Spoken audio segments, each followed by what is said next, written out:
Sup, everyone. It is Timmy B back at it again with Joey D for the next episode of the Flea Flicker. On this episode, we're going to be recapping week 2 of NFL Sunday and Monday football. But Joey D, how are you doing today, my friend? Timmy B, I'm doing well. Another fun weekend of football. Mhm. Fantasy's doing great. Yeah, man. We can't complain. Outside of the Eagles' loss, once again, Yeah. let me down once again. But we're back on the injury train, so that's cool. We've been here before. I'm not letting it rattle me too much, especially in a year where didn't have too much expectation. So we're good. We're good under the circumstances. Yeah, and I lost a lot of money on Sunday. My bets, I think I didn't win a single one, but one from Sunday Night Football. I was very happy that I lost money on that one. My fantasy teams weren't as successful as well. But let's hop into the games. Before we do that, Joe, the good people watching this need to hit that thumbs up button to like this video and subscribe to our channel. And Joe, anything else before we hop in? Let's get into it, Timmy B. It was a fun weekend, a lot of upsets. It was a great weekend for football, man. Yeah, and we'll get into this. We didn't have we didn't have a great week again. Well, we still had a winning record, we'll say that, but we hit a towards the end we hit a streak of about 3 or 4 losses. But let's hop into the first game, Joe, that we decided that I decided that we'll be picking because you were out and about on your day to record picks. But we got the Broncos defeating the Jaguars by a score of 23-13. The Jaguars, Trevor Lawrence, Urban Meyer's first home game, probably went as expected based on week 1. Trevor Lawrence had a touchdown and a couple of interceptions. Teddy Bridgewater still looked good. I'm still not sold on the Broncos, Joe. I mean, I talked about it last week. If they didn't have a 70-yard run, if Daniel Jones didn't fumble, that game's probably going into OT. Same thing here. There was never a doubt that they were going to win, but only beating the Jaguars, again, on the road going to the East Coast, sure, whatever, but only beating them by 10 points when Houston embarrassed them, the Texans embarrassed them. Right. I'm a little concerned with Denver, and they played the Jets again, so no surprising that they're probably going to start 3-0. But then week 4, Baltimore Ravens coming down. But give me your thoughts about this Broncos Jags game. Yeah, I mean, Trevor Lawrence continuing the struggle is, I think, Mhm. kind of the big storyline. I mean, number one overall pick, and was he have 5 interceptions now through 2 games? Yeah, Yeah, and I'll through tell two you, against like Denver. rookie quarterbacks aren't doing that fantastic, so he's not alone. Right. But yeah, being the number one pick, and he was basically regarded as one of the next Andrew Lucks, Peyton Manning, one of those generational quarterbacks. Yeah, he is struggling, but that's also a test of just how bad the rest of the team is.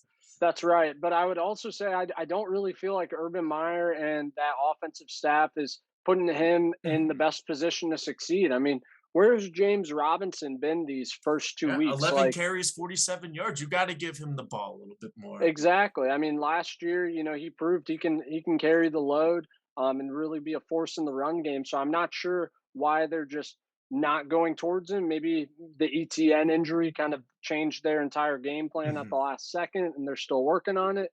But also the defense, wasn't really able to do all that much against the Broncos. I know Josh Allen at the end had a couple good plays here and there, but Teddy Bridgewater is, we've talked about, he's not a high end quarterback, with a very great ceiling. It shouldn't be that hard to stop him or slow down that offense, especially without Jerry Judy. But Cortland Sutton went off Yeah. for 9 catches, 146 yards. I think career highs in both receptions and yards. Mhm. On my bench in 2 leagues, so that's great. Um, but it was a good game in that regard. Teddy's spreading the ball around, getting it to a couple different people. Fant had a touchdown, Patrick had a touchdown. But I mean, like you said, overall, I would hope that this Broncos team could be doing a little bit more against an inferior Jags opponent, especially when the schedule's about to get tougher. But you can Mhm. win. You can only win the games on your schedule. Yeah, absolutely. And we even said that. We said the Broncos are going to be a 6-7 win team. They'll be, improved a little bit, but if you're going to win these games, you need to beat the Jaguars, you need to destroy the Jets, and that's just a little concerning, and that just shows that the Broncos just aren't quite there yet. But yeah, Joe, what you were saying about James Robinson, I'm looking at the box score right now. Teddy Bridgewater threw 34 times, Trevor Lawrence threw 33 times. Broncos ran the ball 30 times to the Jaguars 16. Obviously, they had more plays, and the Broncos defense held the Jaguars, but Javonte Williams, 13 carries, Melvin Gordon, 13 carries. Then Teddy Bridgewater had a couple of rushes as well. Jacksonville, James Robinson, 11. Carlos Hyde, 2. They did an end around with Laviska Shenault, and then Trevor Lawrence had a couple. So it's like you need that balance. And obviously the ETN injury hurt, but it's not looking too good in Jacksonville. But hey, it's looking good in Denver. And like you said, you play the games on your schedule, you beat the teams you're supposed to beat. Maybe the Broncos do that. Maybe they get a little momentum, especially if they beat the Jets this week to go 3-0. I mean, I know it's different with the 17 games, but not too many teams who start 3-0 miss the playoffs. So Right. definitely exciting news. And good news for the Jaguars is they get Kyler Murray coming to town. There we go. Yeah. So So that's going to be rough. that might be a rough one. And then now moving on to another game that we both got wrong. We both might have been drinking the Kool-Aid a little bit with Joe Burrow and Jamar Chase in that Cincinnati offense going to Chicago, going to the Windy City, losing 20-17. Bears pull out a win in their first game of the year. Andy Dalton got hurt. He left the game. Justin Fields came in, but I was a little bit more impressed with how the Bengals came back. I mean, this was 20-3. Joe Burrow had a couple of bad turnovers, bad interceptions. Again, not a rookie quarterback, but a young quarterback making some mistakes. Obviously, the Bears defense is very talented for sure. But I'm very impressed that they were able to come back and make it a game. But this was really exciting to watch. Let me just pull up everything. I wish Andy Dalton the best for sure. But and Matt Nagy was asked, he was like, "What's the status update?" He goes, "I'm not talking about scheme." And the guy Right. was like, "Is that scheme?" And he was like, "Yes." And the guy was like, "No, it's not." Like Yeah, it was it just was a weird interaction. Like he's getting very testy with the media about his quarterback situation. yeah. And Justin Fields when he went in, I mean, 6 for 13, 60 yards, one interception, not that great. Joe Burrow, he had 2 touchdowns, 3 picks, only a couple hundred yards as well. So that was my kind of takeaway. Very impressed with that. Joe Burrow stopped making mistakes in the second half in the fourth quarter to try to mount and come back, but it was just too much. And yeah, Bears need to figure out who their starter is. First of all, I hope Andy Dalton is healthy and okay, but they can't be playing this game the entire season, Joe. As you know, as I know, with Flacco and Lamar, when we were struggling a little bit last year, as you know, with your hodgepodge of quarterbacks and having Jalen Hurts, you can't be playing this ticky tack. Who's starting? What are we going to do? You should just go in and say, quarterback is our starter. Let's That's go. right. Yeah, no, it definitely creates such a weird dynamic in that locker room when some guys want one guy to start, some guys, Mhm. want to support the coach, whatever it is. It's a weird situation. And, with the Andy Dalton injury, luckily for Bears fans, I guess it presses Justin Fields into action a lot quicker than planned. But he didn't look that great. I mean, they've got to get the ball to Allen Robinson more. Darnell Mooney, I think, led the team in targets. Mhm. They've got to keep feeding David Montgomery and just do what they can to try to take some of this pressure off the offensive line. I really think Justin Fields back there does help open up some lanes for David Montgomery since he's a rushing threat, and he can obviously elude the rush a little better and extend the play to find those Allen Robinson deep Mhm. touchdowns that we're not really accustomed to seeing Andy Dalton No. pull off. But I think the big story really is how the Bengals did battle back in a Mhm. game that they could have folded very easily. I mean, Joe Burrow 3 interceptions, a bad pick six. This is a kind of game where the Bengals typically get blown out and just don't really show any fight, but they did. And we have to also remember Joe Burrow with his injury last year. Mhm. He didn't get a full season. He's still working his way back. We don't know how the injuries affected him and his chemistry with everyone. So, I think that good things are in store for the Bengals. It's a game that I think on paper they should have won, but it's still a young, inexperienced team, not really accustomed to winning and knowing how to handle it. So, I think that those were kind of the growing pains that we saw this week. Yeah, absolutely. You named a lot of the Bears' weapons too. Allen Robinson, Darnell Mooney, David Montgomery, even a Cole Kmet tight end. So yeah, definitely, I think Justin Fields will help elevate them, and especially as a guy who has a couple of them on his fantasy teams, I would definitely appreciate them getting the ball more and scoring more touchdowns for sure. I mean, Allen Robinson had a touchdown, which was great. And then I look at the stats in the game, like 2 catches, like 18 yards and a touchdown. I'm like, Exactly. thank God he scored because he would be benched on my fantasy team back to back like 2 point weeks. Be like, no, you got to score a touchdown for sure. But we both lost on that one. Now comes to one of the two games that we split on the week, Joe. We got the Carolina Panthers defeating the New Orleans Saints 26-7. Joe, right now this screen is saying you're 1-3. I'm 3-1. So a little bit of a rough start for you, but I correctly picked the Panthers winning. I think everything that I said was pretty accurate. I think we saw the 5 touchdowns and we didn't see the 140 yards that Jameis threw against the Packers.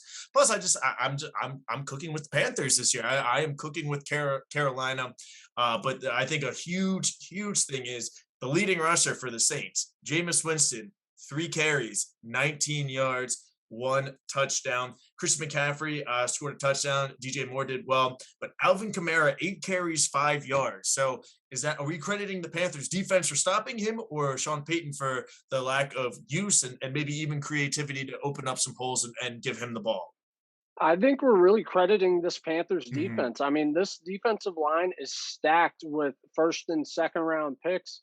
I mean, they've been investing in this defense so much over the last 2 years since Matt Rule has got here through the draft. And we're starting to see the dividends. JC Horn Mm-hmm. had his first interception.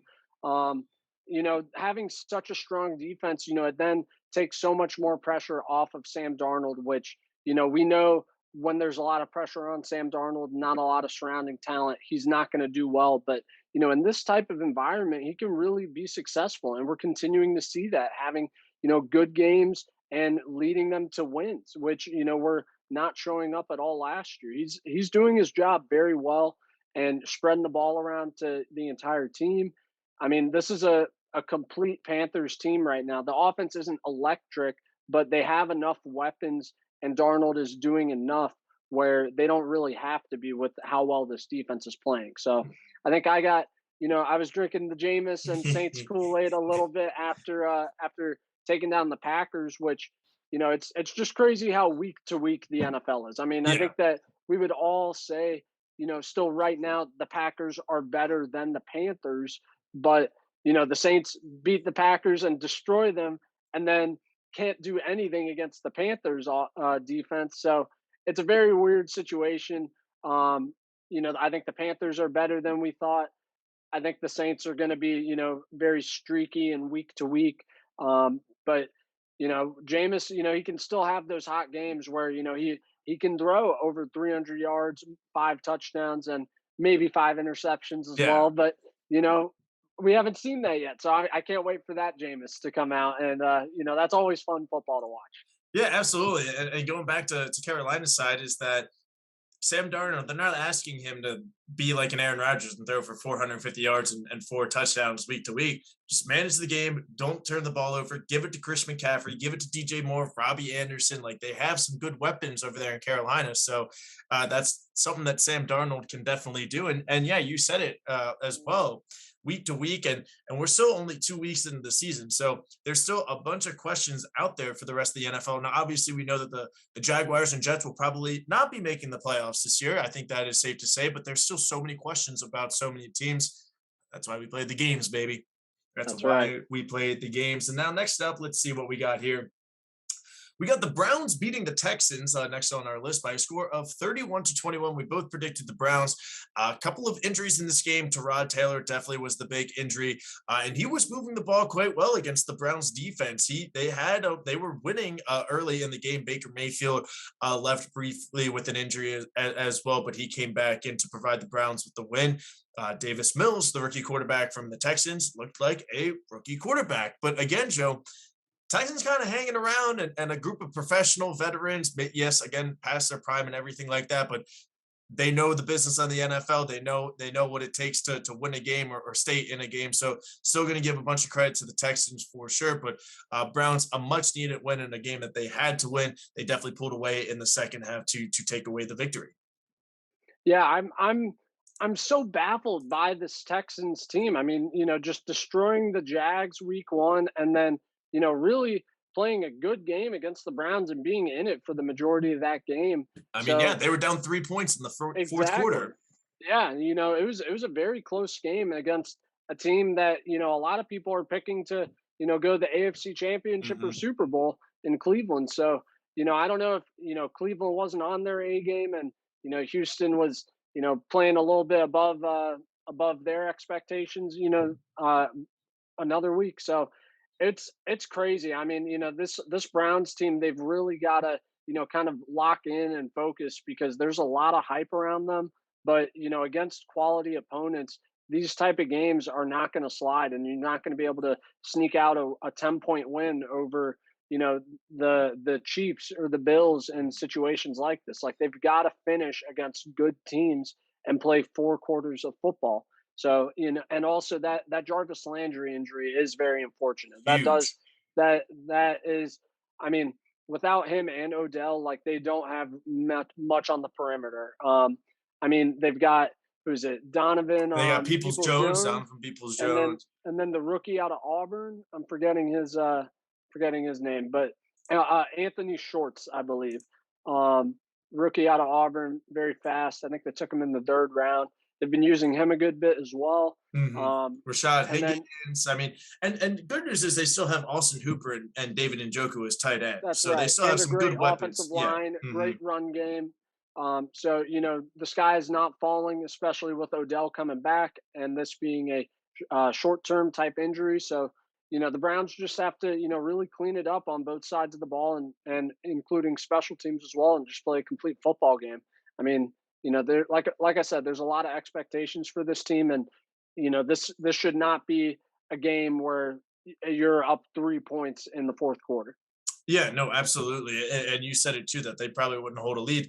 They got the Bears up next, and with that defense of the Bears, I don't know. If you let the Bears hang, turn over here and there, like who's to say if they weren't playing the Bears the way they played this week that maybe the Bears pull out the victory. That's right. But so that yeah, Cleveland definitely needs to turn it up a little bit, but I think they'll be just fine. Just got to get a little bit more healthier and just secure the football and not turn the ball over. Oh boy, Joe, now it is time for your Philadelphia Eagles, my friend. Oh dear. We got the 49ers beating the Eagles 17-11. Joe, very disappointed. I bet the over in this game. I even teased the over, and it didn't even come close. I expected there'd be a lot of points on both sides of the football, not only a Kyle Shanahan offense, but their secondary as well being a little bit banged up for Jalen Hurts to get some confidence. But you're the expert on the Eagles, man. Talk to us about this devastating loss. I mean, definitely had plenty of opportunities to win this game.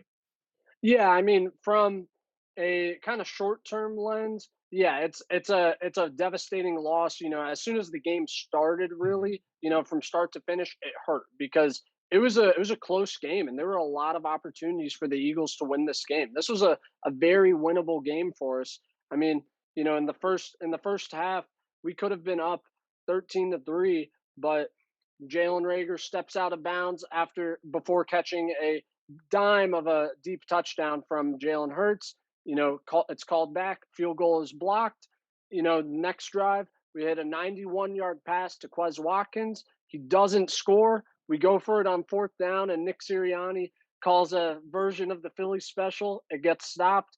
Like that's so many points off the board right there. Mhm. And we had only allowed 3 points in the first, or it was I don't think we allowed any points at that point in the half, and then we allowed them to go on a I think 98-yard drive Yeah. and get 7 points before the half. They score again. It's 14-3. Just a lot of very long drives by San Francisco. And I'll say this about the Eagles defense. I am still very impressed with what Jonathan Gannon is doing. We're doing such a good job of limiting big plays. I think we're number one in terms of like the least amount of big plays allowed so far. And we're forcing teams to have to drive the length of the field, not have make any mistakes, not have any turnovers, no penalties, sacks, and drive no big plays and just drive all the way down to score. And the 49ers were able to do it twice.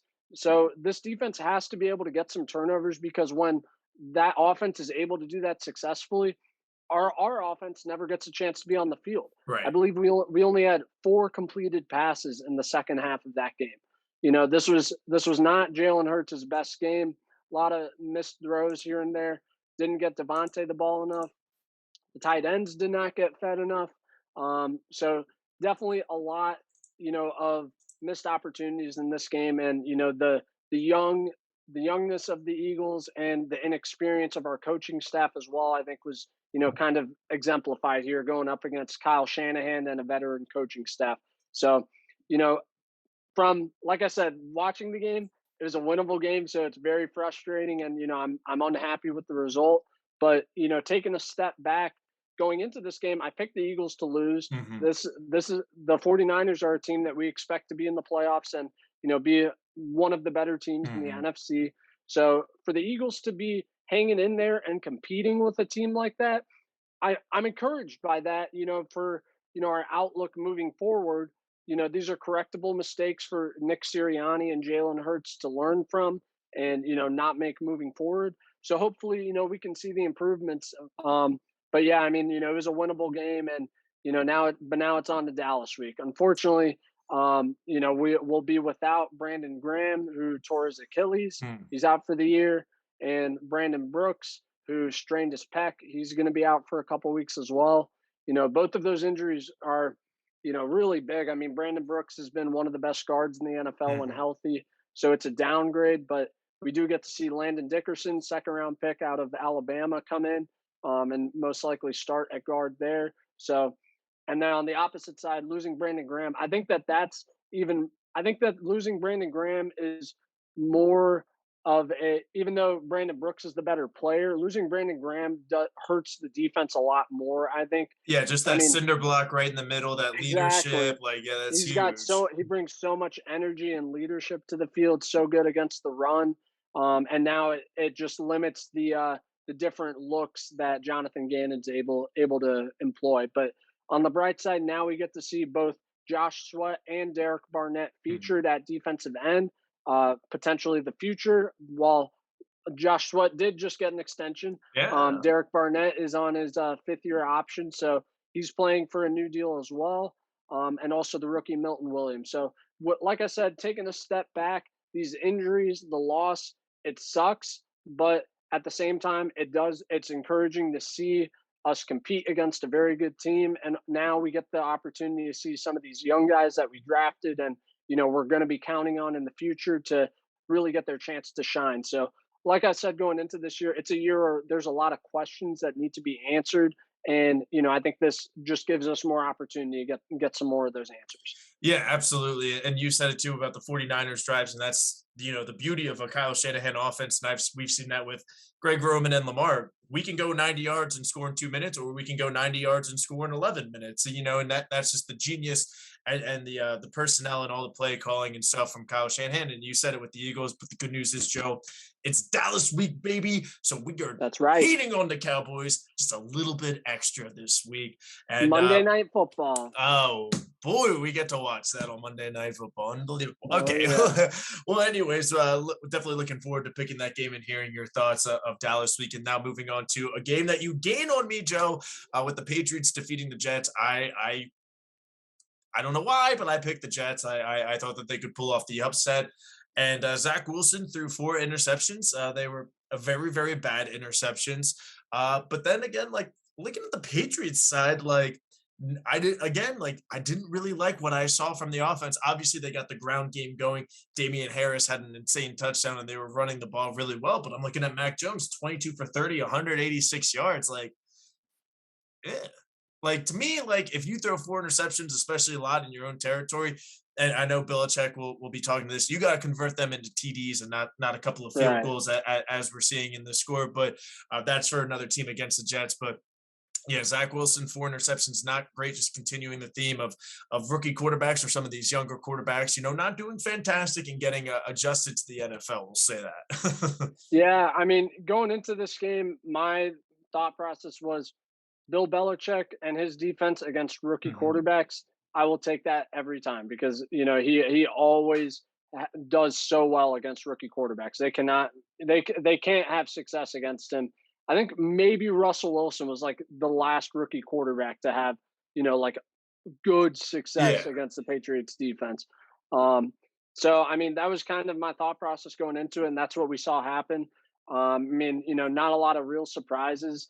I don't think this is devastating for Zach Wilson. no, He's still got a lot of talent, but I mean, going from playing at BYU to playing against the New England Patriots and Bill Belichick led defense is a whole different level. So I think it's a great learning opportunity for him early in his career, and I think he'll get it cleaned up, and the Jets can still find some building or learning opportunities to build from here. But on the flip side, like you said, Mac Jones didn't do much. He didn't really need to. We would have liked to mhm, see more, definitely against better teams. He'll definitely have to convert those opportunities into touchdowns in order to come out with the win. But he also didn't make any big mistakes either. I mean, right. it's tough in the red zone and when the field's constricted to not turn the ball over, and he didn't turn the ball over. You know, got them in scoring opportunity, and he did his job and came out with the win. So props to Mac Jones. I'm sure Bill Belichick is going to take that every time if that's the kind of game that it is.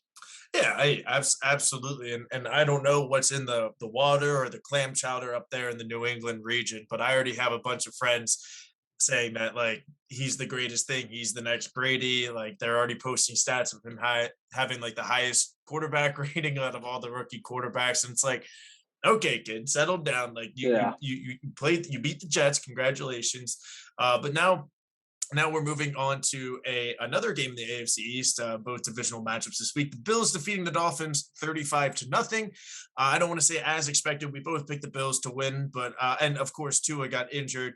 I didn't doubt that the Dolphins wouldn't, not be competitive. I thought that it could be a decent game, but the Bills showed, hey, we are still top of the AFC type of team. We came here to play. Now, Josh Allen, I mean, he had a couple of touchdowns, and I don't know maybe if this is the theme of quarterbacks this year, but only 180 yards. Like there aren't too many quarterbacks that are just airing it out, and we're not seeing a lot of 280, 300, 320-yard performances from these quarterbacks. But then again, on the flip side, they're just being efficient and they're throwing the ball where it needs to go, getting first downs and getting touchdowns.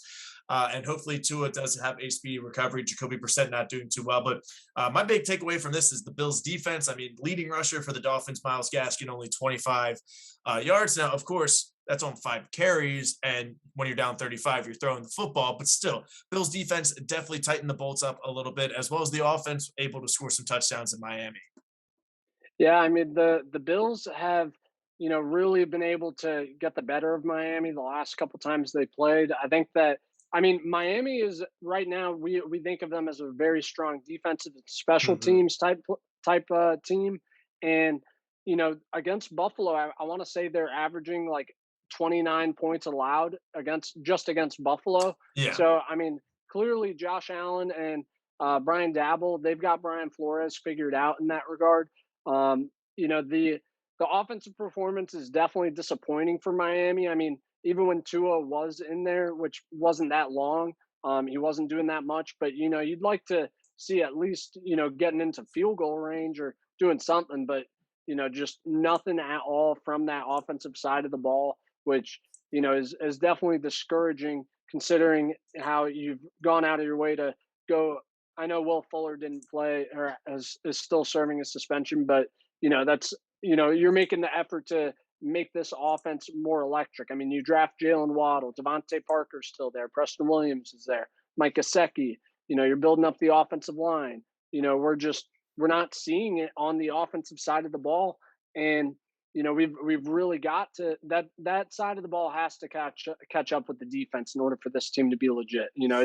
It's very unfortunate that Tua got this injury. To really gauge his development and figure out if he is the guy or not. Because the Dolphins are, doing the same thing the Eagles are. They're assessing if Tua is the guy or if they need to move on. They've also got a lot of draft capital.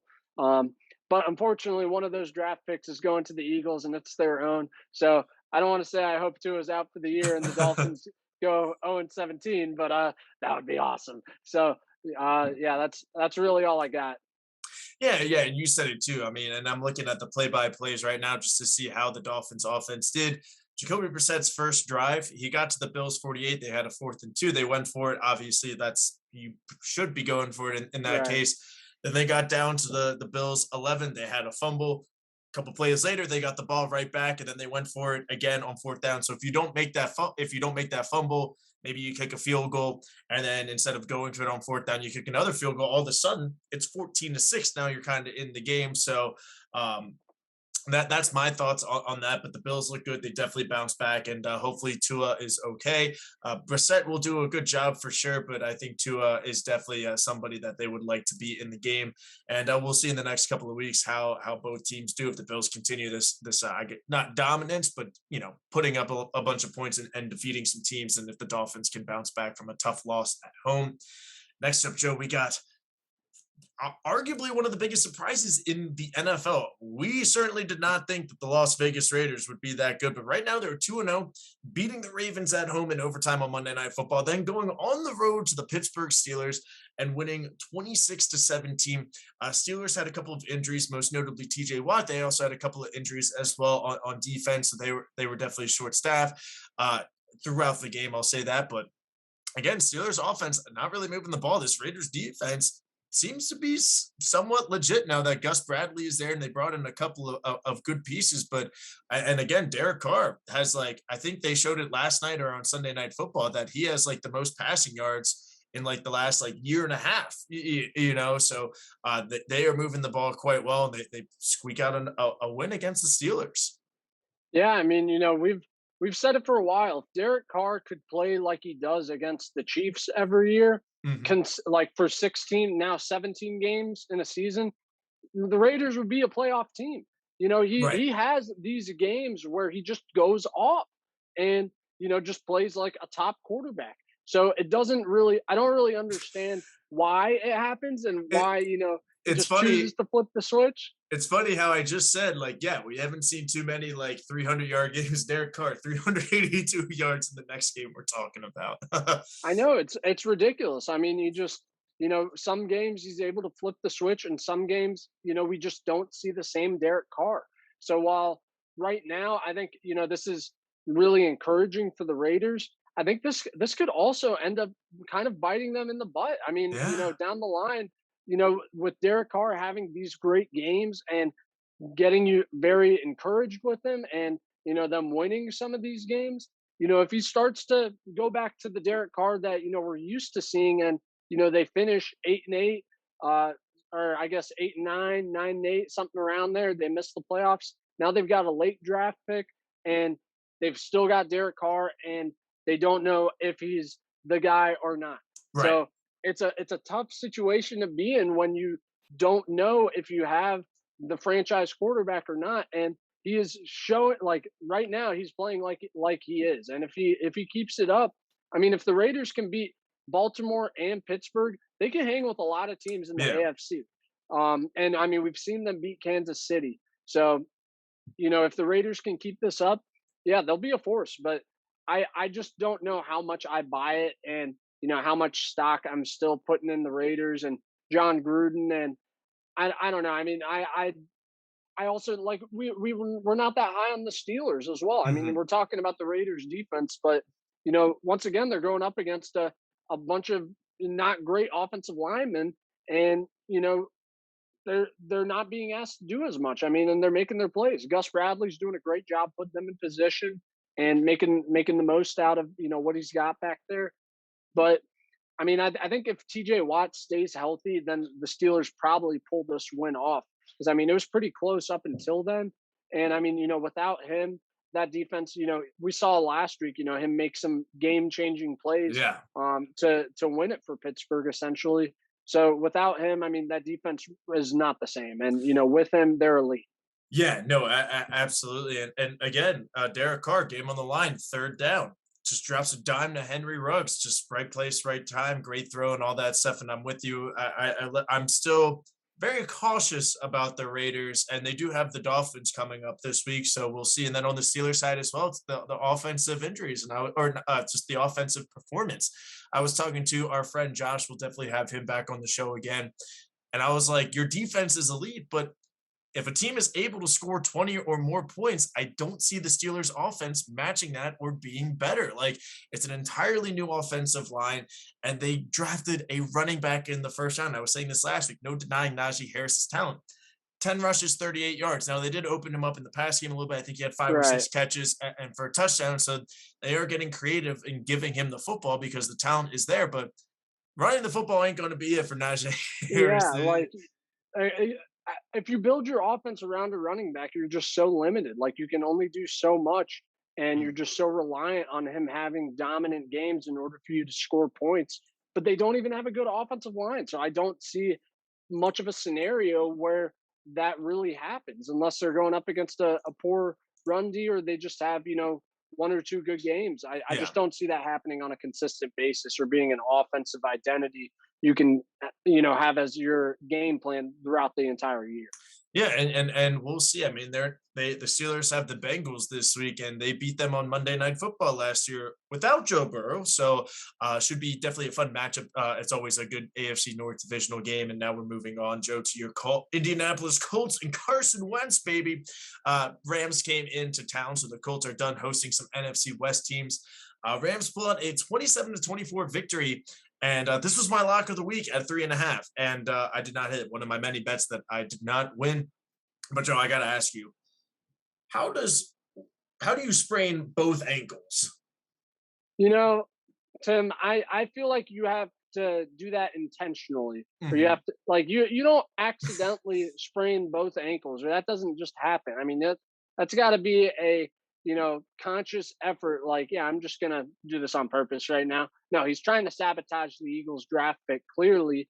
So they've got to figure it out. It's ridiculous. I mean, you know, I also don't know how you throw an interception on a shovel pass. He finds new ways to turn the ball over every Yeah. week. Like, he makes he's it's kind of like Derek Carr. He makes these plays that make you want to be like, that's the guy. He's a franchise quarterback. He's got it.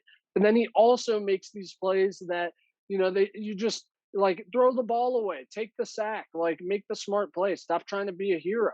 It's I don't know. It's tough. I mean, props to the Colts though for hanging in there Yeah. and playing a good game. It was a close game. Maybe if he stayed healthy and finished the game that they pull it off. But I think it was it Easton Stick who went in there and threw the pick. Um, I can look that up for you. No, it was Jacob Eason. that's right. That's right. Yeah, yeah. Easton Stick's on the Chargers. Silly Joe. Um, yeah, I mean it's a tough one for the Colts.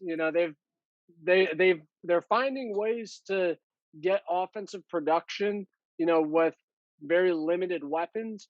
Um, but it just doesn't seem like it's sustainable or something they can do on a drive by drive basis. I mean, you're gonna live and you're gonna die with Carson Wentz essentially, and if it's not 2017, let me tell you, you're dying.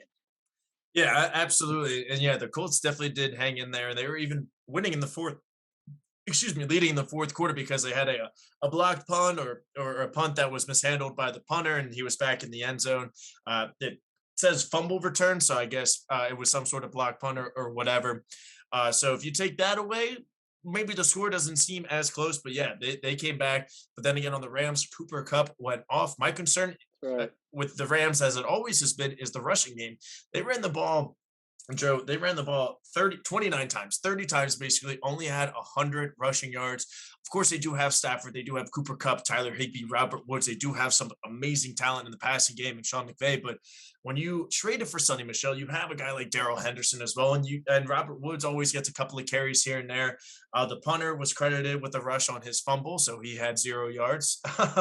But yeah, that running game needs to be a little bit more balanced. Now, obviously, we see that Stafford throwing the cup and Woods and everything that they're able to win games, but there are going to be some games where they're playing a little bit better secondaries than the Colts, specifically in their division, and as well as some other tough teams. So they're going to have to get that running game going. But I like what I saw from the Rams. I like what I saw from the Colts. I think a better performance against the Seahawks than against the Seahawks for sure. Defense picked it up. And again, even on the Colts too, like 26 carries, 109 yards. Got to see a little bit more from the running game on both teams, but I think they'll both bounce back pretty easily. You think so, Joe? Oh, I think the Colts are gonna be pretty bad. I think they've still got like 3 or 4 really tough games. I think they got like what, the Dolphins, the Titans, the Ravens in there, like their next 3 games, something like that. I Yeah, mean, they it's go rough. at the Titans this week. Then they go at, oh my God, they got 3 straight road games. Then they go at the Dolphins, and then they go at the Ravens. And then they have the Texans at home, which, oh, Lord knows You what's going never to happen know. with You the never know. Texans. And Exactly. then So even after that, it's at 49ers and then the Titans again. So yeah, before they get in a nice little stretch of like Jets. Well, okay, they have, yeah, this is, yeah, they're gonna have a rough season. it's a brutal schedule, and now Carson, like, we don't know if Carson Wentz is back or not. God, like, he just doesn't want the Eagles to get the pick, because I mean, if he plays 100% of the snaps, even if he does, they're going to be bad. It'll be Yeah. such a good pick. So like, please, dude, like, fix both of your sprained ankles, get on the crutches, get a wheelchair, like, wrap this man in bubble wrap, and get him on the field so the Eagles get that first round pick, baby. Yeah, no, absolutely. But that wraps up the 1 o'clock slate. Now we're moving on to the later games, starting off Real with, quick, Tim, real quick, let me crack the whip. Brooke, we're on to the 4 o'clock games. I know, I see. I just wanted to remind you. Thank you for making dinner. You're the best. Thank you. You're the best. what are we Brooke eating is for ma- dinner? Mrs. Dennis is making breakfast for dinner. It's gonna be delicious, Ooh. and yeah, I just need to make sure we're getting that going, because Papa's getting hungry.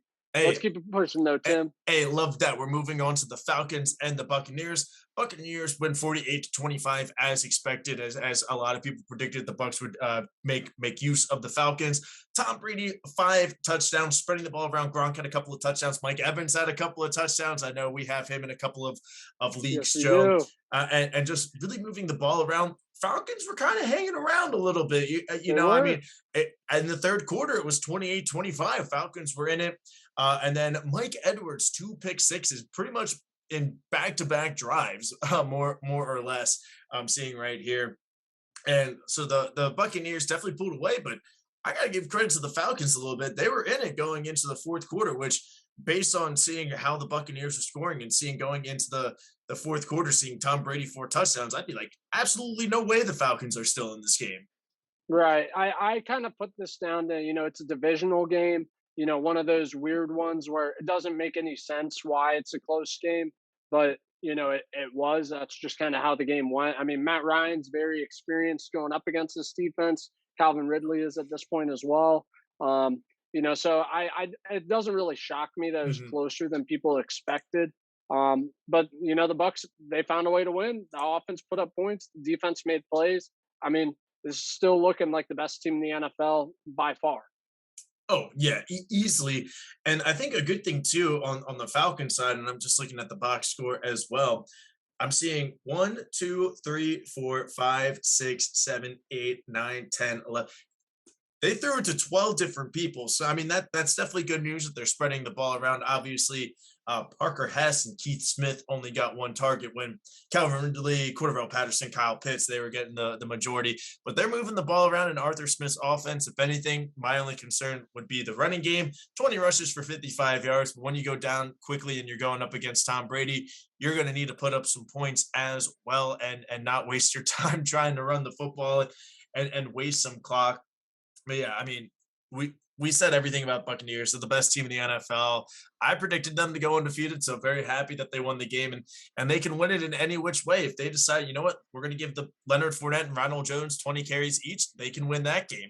They can win a Hmm. game, 10-3, and just have a defensive battle. They can win with Tom Brady throwing 5 touchdowns, and that's the dangerous part of this team. But a solid division win for the Tampa Bay Buccaneers, moving on to game of the day. Game before Sunday Night Football of the day. Right. The Minnesota Vikings and the Arizona Cardinals. Definitely battled it out. I put the over in the parlay. So that was one part of the parlay that I won, and then I lost another part of the parlay for sure. Cardinals win 34-33, just absolutely nuts game. And Vikings still can't get a kicker. Yeah, I mean, and their defense still struggling. I mean, people running wide open, like, they Hmm. just can't stop Kyler. It's tough. Like, again, like, are the Cardinals this good, or are the Vikings just bad? I mean, Hmm. again, like, who's Osborne, who is emerging as this third target for the Vikings now? I mean, like, somebody J. has to. Osborne, Yeah. baby. Fifth round pick from last year in 2020 from Miami.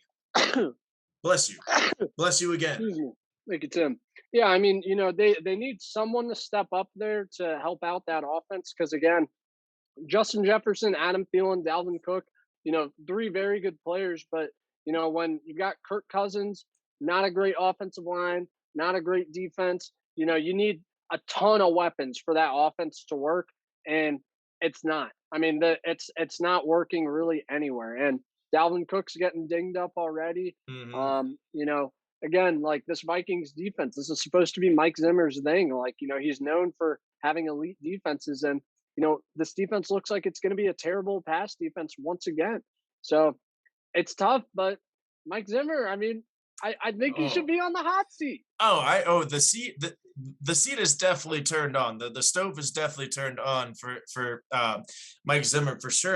And it is crazy, Joe, that I'm seeing this. Like, I'm a little bit more concerned about Arizona's defense. And you said Justin Jefferson, Adam Thielen, Dalvin Cook, not primetime Kirk Cousins. So there are some good weapons for sure, but the Vikings offense is probably not in the top 3, 4, 5 that you might be playing this year. I mean, we just talked about the Rams. We talked about the 49ers.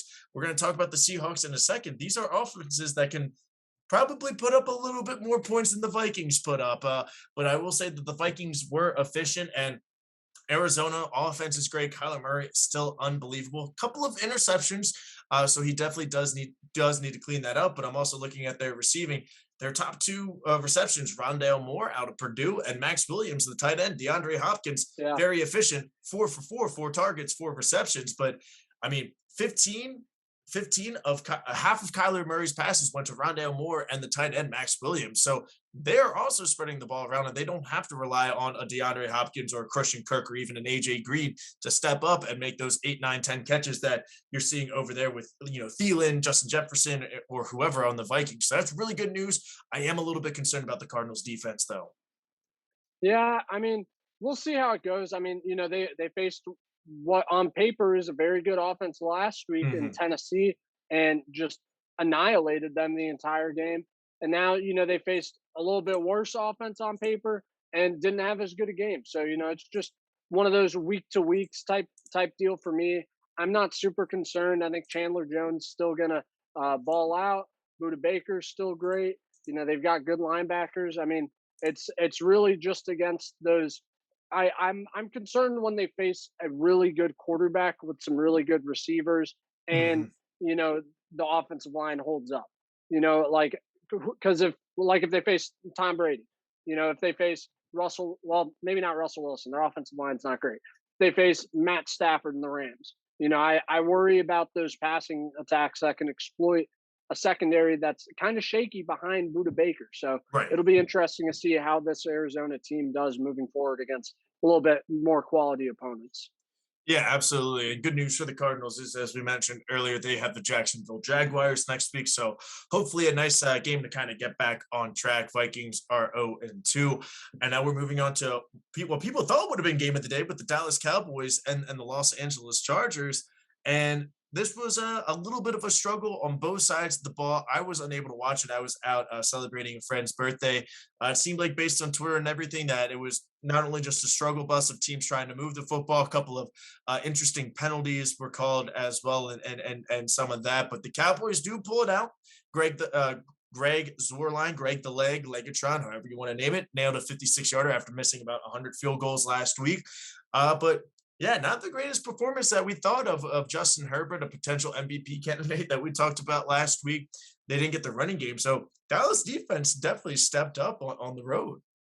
Yeah, I was really surprised with the fact that we talked about how last week Rashawn Slater and this offensive line did such a great job against Washington and their front seven. Hmm. Going up against Dallas, no Demarcus Lawrence, no Randy Gregory. They're moving Micah Parsons to DN, first time playing DN since high school. He had a great game. I mean, this offensive line struggled to block him and struggled to open up holes in the run game and protect Justin Herbert. So I was really surprised by that because on paper, that matchup had Los Angeles all over it to, Right. just kind of dominate that, in the trenches. And that didn't happen. So, props to Dallas and to their D coordinator. Um, Losing his name at the moment. Gus Bradley? Because Or Bradley is in yeah. Vegas. Um, Jeez, Dan he was Quinn. just Dan Dan Quinn. Quinn. There Dan we go. Quinn. Just Dan Atlanta's Quinn. head coach. Yeah. Thank you, Tim. So yeah, I mean, props to him. Coming out with a good scheme against a very good offense, but so frustrating with the Chargers. I mean, it just seemed like the kind of like the Chargers last year. Like they find new ways to lose, but with this, like it's tough because there's some untimely turnovers. Some very strange and weird penalties that Hmm. didn't really agree with, and at the end of the game, the Cowboys mismanaged the clock and had to hit a 56-yard field goal when they had the opportunity to try to make it a little closer, and they got lucky that they did. So, I think that the Chargers just weren't on their A game. Dallas played a good game and got a little bit lucky in it. But it's a good win for Dallas. Especially coming off hanging in there with Tampa Bay. So Dallas might be a little bit better than I personally gave them credit for. It'll be a good game, I think, against them on Monday Night Football. Yeah, I think that Dallas might be a little bit more back and a little bit more better than people had anticipated. And this was definitely a game that the Chargers needed to win. Their next four games are the Chiefs, Raiders, Browns, and Ravens. So definitely would have preferred for them to have been 2-0 if you're a fan of them, because you guys could be 1-5 pretty quickly. We'll just say that. And now moving on to another game that was very entertaining, a lot of fun to watch, and honestly, a game that I kind of wrote off. I was checking the scores while we were out at dinner and everything. And I'm like, all right, Seahawks are up. They're winning. They're continuing to score. And then all of a sudden I see, oh, this game is in overtime as the Tennessee Yeah, Titans pull out the victory against the Seahawks 33-30 in overtime. Almost walked it off with the safety, apparently, from what I was reading and what I saw. But we got a little tractor Cedo early in the season. Derrick Henry just absolutely went off in the fourth quarter, 60-yard touchdown run, and then a 1-yard touchdown run to send it into overtime. But yeah, I mean, as I said, Joe, I was looking at the scores being like, all right, Seahawks are scoring, they're winning, they're going to win this game. And then all of a sudden, oh, it's an overtime. Oh, they lost. So definitely a fun game to watch for sure. But what about your thoughts on the Titans pulling one out in Seattle? yeah. I mean, the Titans. I was really impressed with them continuing to run the ball in the second half, even though they were down. I mean, Seattle. They took their foot off the gas. They played a little bit more softer defense. They didn't run the ball effectively in the second half and run out the clock. Hmm. Um, and the Titans were able to exploit that. I mean, you know, also, how does Julio Jones continue to just get these touchdowns called back? Like I don't know, that looked man. like a That was touchdown to me. Um, so for them to still be able to pull out the win despite that, I thought it was a great win for the Titans bouncing back after a really rough week one. Um, and I mean, it looked like they were going to go 0-2. It was rough. I mean, Seattle was out there just Russell Wilson dropping dimes to Tyler Lockett, which I love to see. He's on my mhm. fantasy. And just making plays all over the field. There was I remember watching the Titans had scored a little bit, start coming back, and then busted coverage, bomb to Freddie Swain, touchdown. I'm thinking this is over. And like you said, next thing we know, it's in overtime. So props to the Titans, just never giving up, continuing to fight until the very end. But Seattle, I mean, those are games like you gotta close those games Mhm. out. You gotta finish. I think that really speaks to their offensive line and their run game just not being, the really where they need it to be a top team in the NFL. Yeah, for sure. And I think it's a huge win more on Tennessee's part because, again, looking at their schedule, they got the Colts, Jets, and Jaguars, probably three very winnable games. So they could have been 3-2 if they did lose this, but it's a little bit better being 4-1 because after this three-game slate, it's Bills, Chiefs, Colts, Rams. So definitely huge that they got this win. That way they can be likely 4-1 going into the Bills and Chiefs instead of 3-2, and then all of a sudden you might be looking at 3-4 and not 4-3. So a huge win for the Tennessee Titans. Seahawks do need to clean up, especially with their division. You got to win these football games because we were all predicting that every single team in the NFC West is going to be good. So you do need that win against the Titans. You do need that win against the Cowboys. You do need that win against any team. That way you just have that extra win in your back pocket when it comes to the tiebreakers. And now, Joe, it is time. Game of the day, Sunday night football, baby. Chiefs go into Baltimore against my Baltimore Ravens. I wrote this off immediately once the schedule came out. I said, no way we're winning this with all of our injuries and our performance Monday night. Absolutely no way. Hammered Chiefs 2.5 when it opened up last week. Even did it again at 4.5. I was like, absolutely no way. What does Vegas think that they made the Ravens such a close favorite? Well, turns out I was wrong, and Lamar Jackson is amazing as he always is. And we finally beat the Chiefs, baby. We finally did it. We won 36-35. We tried very, very hard to not win this football game, but we did, and it was a great decision to go for it on fourth down to ice the game, because if we punted it away, I probably would have turned off the TV and said we lost. You do not give Patrick Mahomes, That's right. you do not give Tom Brady, maybe even an Aaron Rodgers, you do not give these quarterbacks Jalen 1 minute. Hurts. Sure. You do not give these quarterbacks, you don't give them 1 minute to get into field goal range, especially now if the game was like 10-7, maybe, because it's like, all right, well, none of the offenses are moving the ball. When Right. it's 36-35, you put the ball in the hands of your quarterback. If we didn't get it, I would have been like, fine, we didn't get it. Credit to the Chiefs defense, whatever, they stopped us. But yeah, it was a great game.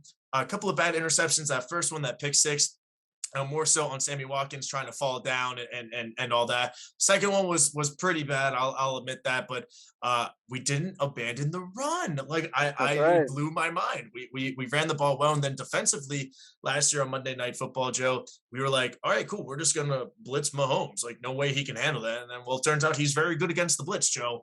And then we didn't pressure him at all. We were consistently just rushing 3-4 guys the entire night. We did have a couple of delayed blitzes, and then first round pick, baby, Odafe Owe, Odafe Owe. forcing on that delayed blitz, forcing Mahomes to make an interception. Now it was third down anyway, so they were Right. still going to punt the football, but better field position for sure. And then, man, it's been a while since I yelled ball, but that was a good return to me yelling ball at the TV as he forced a fumble and recovered it as well in a time where he needed it, because they were basically in field goal range. I think at where they were at the line Yeah. of scrimmage, it was probably going to be, I think, like a 50-52, which obviously Harrison Butker is very good and can kick that.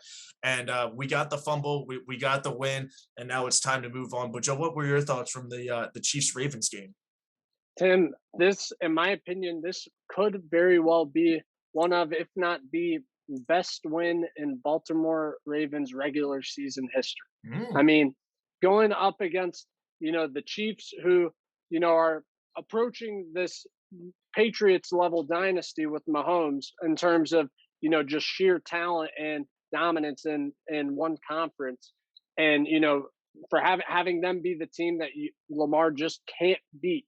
And then with this team being so injured, I mean, down three running backs, down your top defensive back. mhm. I mean, so many injuries all over the place. And for that, and going down with the interceptions, the pick six, just not giving up, coming back, going for it on fourth down.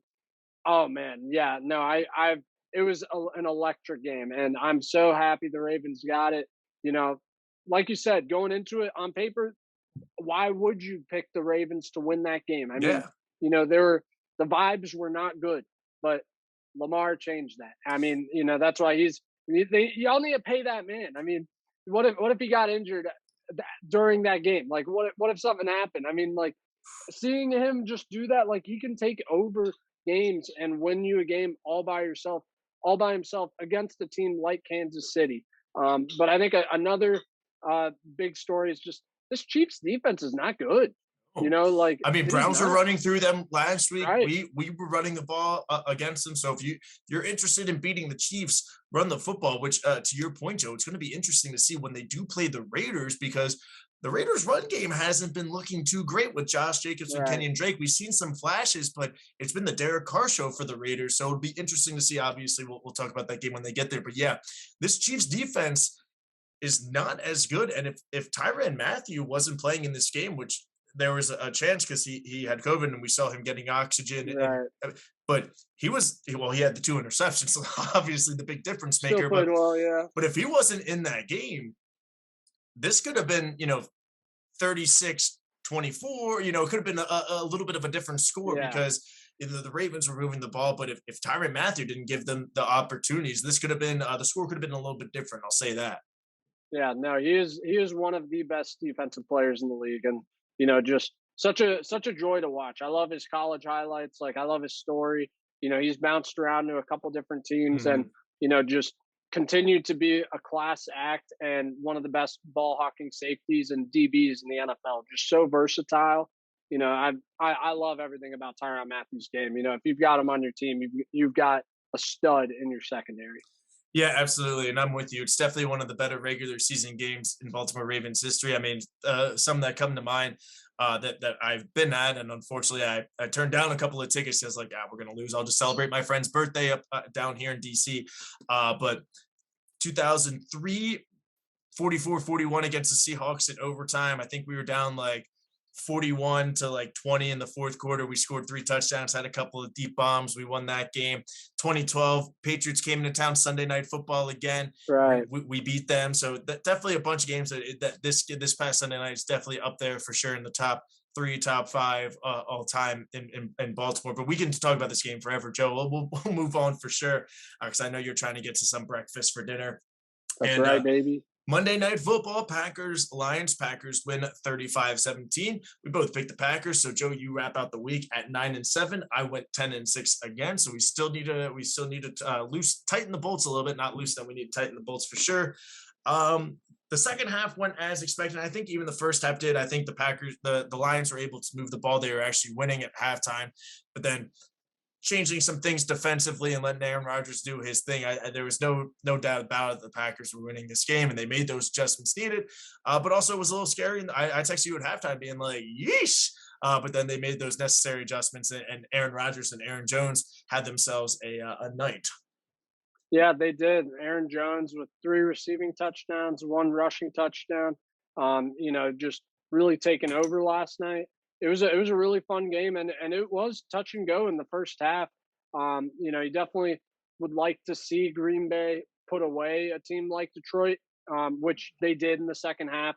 But you would hope it wouldn't be that close. But to their credit, they made the adjustments in the second half, and Detroit didn't score again. It just kind of goes back to what we were talking about with them in the offseason. Like, I don't see this team having made any moves that show that they're better on paper than they were last year. And with the product I'm seeing on the field, I don't even know if they're as good as they were last year. I think if anything, they're probably worse. So, it's I don't think there's a lot that needs to be said about this outside of, the Packers are better than the Lions, but I'm really not sold on them as, a top contender in the NFC.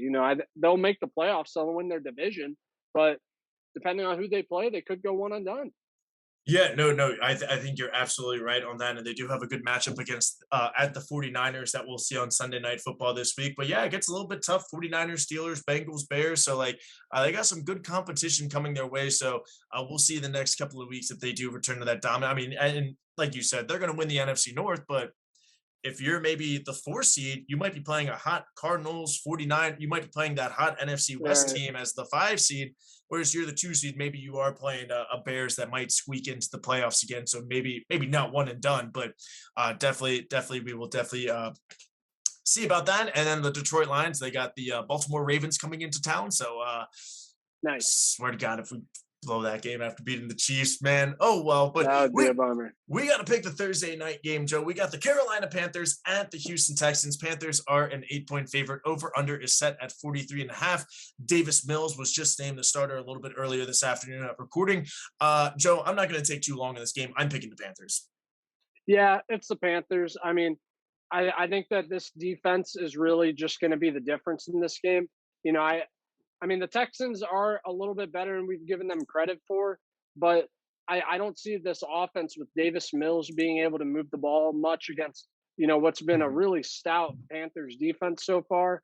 I mean, it's going to be a coming out party for Davis Mills. Just let's see how he does in his first start going up against a really good defense. I think it's going to be rough. I'm trying to pick up the Panthers D in all of my fantasy leagues, Tim. I really think that they're going to be just all over him all game, making life miserable. And again, the offense just isn't going to need to do that much. So I don't think we're going to see a, very high scoring game. I could see 24-14, 24-10, like probably pretty boring, pretty, not a lot of great offense in this game, I'm going to guess. Yeah, no, I'm with you, especially with the extra rest that comes with playing on a Thursday night. The Panthers have the Cowboys next week in Week 4, so especially given the circumstances, this could be a definitely just go in there, win, get out, no injuries. Let's just go in there, win 20-10, and let's fly back to Charlotte happy. But that'll do it for our Week 2 recap and predicting the Week 3 Thursday Night Football game. If you guys haven't already, hit that thumbs up button to like this video, subscribe to our channel, and tune in again on Saturday or Sunday when we make the rest of our Week 3 picks. Joey D, any final words on your end, my friend? Hey, shout out Tim, got a new chair. It looks tight, looking clean over there. Yeah, I need to upgrade my chair game as well, but great win for Baltimore, rough win for Philly. Let's bounce back this week, and hopefully my fantasies will continue to improve. We went 3-1 this weekend. Yeah, I lost a bunch of games in fantasy, so let's not talk about that. But yes, great win for the Ravens, Eagles. Promising for sure. But that is Joey D over there, and I'm Timmy B. We will see you guys soon. Enjoy the rest of your day, and peace.